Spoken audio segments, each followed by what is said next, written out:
مدارس بند ہو گئے تو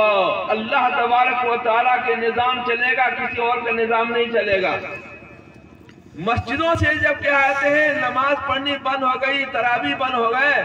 تو کھیتوں میں امت نے نماز پڑھی ہے، نکڑوں میں نماز پڑھی ہے، اور ہر جگہ سے قرآن کی آواز آتی تھی۔ ایک جگہ نہیں، انیک جگہ پر تراویح کی نماز ہوتی تھی، آپ تو دیکھے ہوں گے۔ تو یہ مذہب اسلام یہ دبنے والا نہیں ہے، جتنا ہی دباوے گا اتنا ہی ابھرے گا۔ اور ہمارے اکابرین دارالعلوم دیوبند، دارالعلوم کے بند ہونے کے وقت میں گاؤں گاؤں میں جا کے اصلاح معاشرہ کا پروگرام کیا، گاؤں گاؤں میں جا کر کے، دیہات دیہات میں تھوڑے تھوڑے وقت میں جا کر کے لوگوں کو دین کے بات بتائے، اور الحمدللہ صلی اللہ علیہ وسلم الحمدللہ وہ سلسلہ جاری ہے۔ اور حضرت مولانا عرفان صاحب نے مجھے کہا کہ مولانا آپ ایسے ترتیب دیں کہ کم سے کم ایک ہفتہ تک یہ پروگرام چلے، تو ہم نے اس طریقے سے ترتیب دیا کہ جہاں جہاں لوگ خواہش مند ہوئے، تو حضرت 19 تاریخ کو کٹھیار میں ہمارے جوہر صاحب اس میں تھے،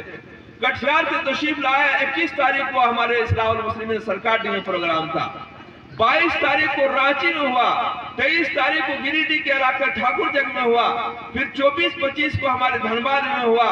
26 کو بھی کہتے ہیں 24 کو آپ کا گریڈی کے اور علاقہ جو نواں ٹان کے علاقہ وہاں پر ہوا،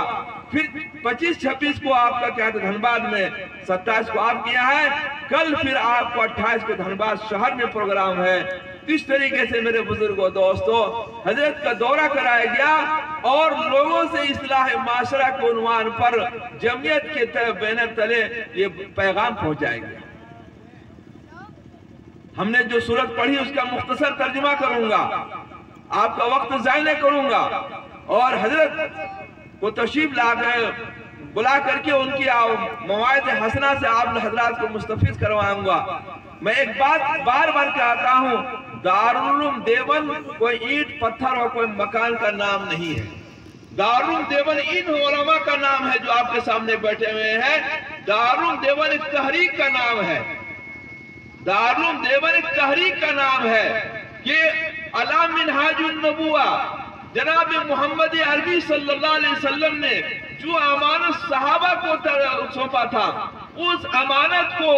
بعین ہی تابعین کو سونپا انہوں نے، اور پھر تابعین کو سونپا۔ میرے بزرگوں دوستو اللہ کے رسول فرمایا خیرکم من تعلم القرآن وعلمہ،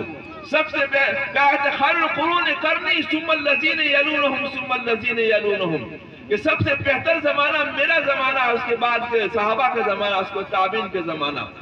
آج آپ یہ کہتے ہیں ہمارے امام اچھے نہیں، ہمارے مقتدی نہیں، ہمارے اچھے نہیں۔ حضرت علی کے قول میں سنانا چاہتا ہوں، ایک شخص نے کہا کہ حضرت آپ سے پہلے 3 خلیفے گزرے،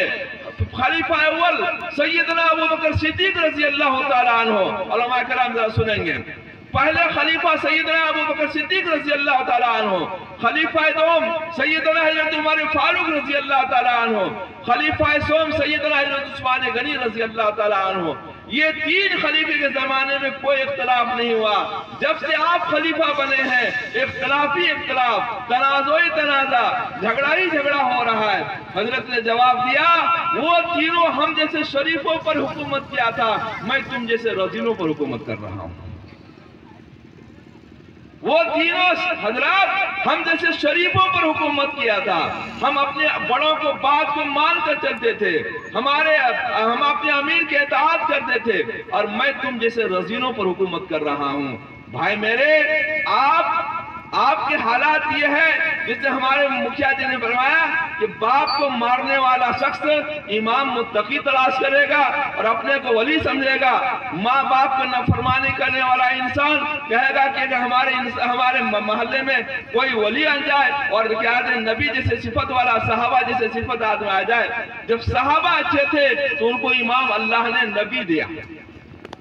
اور جب تابعین اس سے کم ہوئے تو ان کا امام صحابہ کو دیے۔ اس طریقے سے میرے بزرگوں دوستو ثم الذین یلونہم ثم الذین یلونہم، یہ علماء اس کے قدر کیجئے،